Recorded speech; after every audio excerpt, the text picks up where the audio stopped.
사랑의 샘 평화의 소리 KCR 뉴질랜드 뉴스입니다.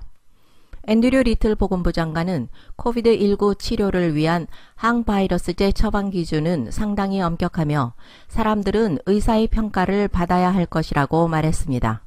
화이자의 항바이러스제 팍슬로비드의 첫 선적분은 다음 주부터 환자에게 처방될 예정입니다. 지난달에 메드세이프의 승인을 받았으며 올해 6만 정이 제공될 예정입니다. 또 다른 경구용 항바이러스제인 몰루피라비르는 메드세이프에서 평가하고 있습니다. 화이자의 호주 및 뉴질랜드 의료 책임자인 크리샨 티루 박사는 항바이러스제는 코비드19 진단 직후 취약한 면역 저하자와 기타 사람들에게 투여된다고 말했습니다. 그는 실험실에서 입원이 필요하거나 생존이 어려운 사람들이 약 90% 감소한 것으로 나타났다고 밝혔습니다. 학교, 대학 및 기타 고등교육기관들은 2년 전 국경이 폐쇄된 이후 가장 많은 유학생들을 수용하는 데 어려움이 거의 없을 것으로 예상하고 있습니다. 어제부터 학교들은 올해 중반부터 입국이 가능한 유학생 5,000명 중 그들에게 할당된 몫을 위해 학생들을 지명할 수 있습니다. 국제학생은 경제에 연간 50억 달러의 가치가 있었지만 학생 등록은 2020년 전염병이 시작된 이후 급감했습니다. 교육기관들은 5월 6일까지 수용 가능한 자신들의 몫을 채워야 하며 그렇지 않으면 다른 학교들로 이동합니다. 2019년 등록 기준으로 대학에는 1,450명, 폴리테크닉 700명, 영어학교 1,000명, 사립학교 850명, 중등학교에는 1,000명의 학생들이 할당됐습니다. 포트 윌리엄스 경찰장관이 뉴질랜드에서 범죄 조직 폭력이 증가하고 있다는 사실을 부인한 후 국회에서는 한바탕 소동이 있었습니다. 장관의 발언은 정치에 입문하기 전에 경찰에서 13년을 보낸 국민당 경찰 대변인 마크 미첼과의 정면 대결에서 나왔습니다. 미첼 대변인은 수요일 국회에서 윌리엄스 경찰장관에게 장관의 관리 하에서 갱폭력이 증가했는지 감소했는지를 물었으며 장관은 그 질문의 전제 조건을 거부한다고 답변했습니다. 장관의 답변은 야당 의원석에 난리를 일으켰습니다. 앤드류 코스터 경찰청장은 경찰에 대한 폭력적인 범죄 행위가 전례 없이 증가하고 있다는 점에 대해 지난해 국회위원회에서 그 이유를 호주의 501 추방자 정책 때문이라고 언급했었습니다. 갱단원의 수는 노동당이 집권한 2017년 이후 50% 이상 급증했습니다. 전국 갱단 목록에 따르면 현재 국내에 8,000명 이상의 갱단원이 있으며 이는 2016년 이후 거의 4,000명이 증가한 수치입니다. 새로운 연구는 뉴질랜드가 2020년에 세계에서 흑색종 사망률이 가장 높다는 관련 통계를 발견했습니다. 전 세계적으로 피부 흑색종에 대해 조사한 자마 더마톨로지의 새로운 연구에 따르면 2020년에 전 세계적으로 총 32만 5천 명의 새로운 흑색종 사례가 발생했고 5만 7천 명이 사망하는 것으로 추산됩니다. 과학자들은 피부 흑색종 발병 비율이 뉴질랜드에서 가장 높았고 호주, 서유럽, 북미, 북유럽이 뒤를 이었으며 반면에 흑색종은 대부분의 아프리카와 아시아 국가에서는 드물었다고 밝혔습니다.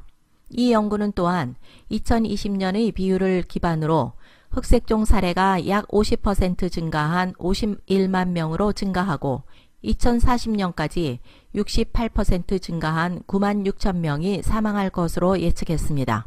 오타고 대학의 게리 맥너드 박사는 이번 결과가 키위들이 흑색종에 걸리는 것을 줄이기 위해 더 많은 투자가 필요하다는 분명한 메시지를 정부에 전달한다고 말했습니다. 맥네오드 박사는 과도한 자외선으로부터 자신을 보호하는 가장 쉬운 방법은 자외선이 최고조에 달할 때인 보통 점심시간에 야외 활동을 제한하는 것이라고 지적했습니다. 한 용선 회사가 와카하리 화이트 아일랜드에서 관광객의 안전을 보장하지 않아 22만 7,500달러의 벌금을 부과받았습니다. 인플라이트 차터스는 2019년 치명적인 화산 폭발로 이어진 건강 및 안전 위반으로 워크세이프가 기소한 13개 당사자들 중 하나입니다. 법원 문서에 따르면 인플라이트 차터스는 와카하리에 대한 적절한 위험평가를 수행하지 않은 것으로 나타났습니다. 화산이 폭발할 당시 화산에는 47명의 사람들이 있었으며 그들 중 23명이 사망했고 많은 사람들이 중상을 입었습니다. 부과된 혐의는 당사자들의 일상적인 운영과 관련이 있으며 화산 폭발 후 희생자들의 구조 및 복구와는 관련이 없었습니다. 코비드 관련 규정과 새로운 백신 정보에 대한 오클랜드 한인의 상담 서비스 안내입니다. 매주 화요일 오후 1시에서 3시까지 09-443-7000번으로 문의하세요. 감사합니다. 웰링턴 국회의사당 정원에 대마초가 자라고 있는 게 목격돼 정원사가 이를 제거했습니다.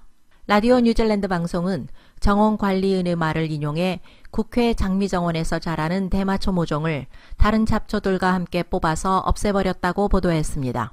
지난 2월 국회에서 코비드19 백신 의무화 반대 시위를 벌였던 한 시민은 자신들이 23일 동안 점거 시위를 벌일 때 대마초 씨앗을 국회의사당 주변에 뿌렸다며 앞으로도 많이 발화할 수 있다고 말했습니다. 국회 경비원은 자신이 대마초를 알아보지 못했다며 아마도 그것은 국회에 심어진 최초의 대마초일 것 같다고 말했습니다. 국민당 사이먼 어커너 의원은 문화 다양성 존중에 대한 우려로 새로운 마타리키 휴일의 이름에 의문을 제기하고 있습니다. 마오리 문화에서 마타리키는 메시의 45 플라이아데스 성단의 이름이자 6월 말이나 7월 초에 처음으로 떠오르는 성단을 축하하는 이름이며 마오리 음력으로 새해가 시작되는 날입니다. 마타리키는 올해 6월 24일에 새로운 공휴일로 지정될 예정이며 저신다 아던 총리는 독특한 뉴질랜드 공휴일이자 테아오 마오리를 인정하는 첫 번째 공휴일이 될 것이라고 말했습니다. 그러나 오코노 의원은 제한된 법안이 정당 투표 단계를 거치는 동안 수요일 국회에서 연설하면서 새로운 휴일에는 보다 중립적인 이름이 필요하다고 제안했습니다. 그는 메시아 45를 인용했는데 이는 18세기에 밤하늘에 몇 개의 성운 전체가 존재한다고 언급한 프랑스 천문학자 샤롤 메시에와 관련하여 성단에 붙인 용어입니다. 특히 플레이아데스라는 단어는 그리스 신화에서 나오는 용어라고 말했습니다. 오늘의 환율 정보입니다. 뉴질랜드 달러와 대비 원화의 기준 환율은 842원 26전, 한국에서 보낼 때 850원 68전, 한국에서 받을 때 833원 84전입니다.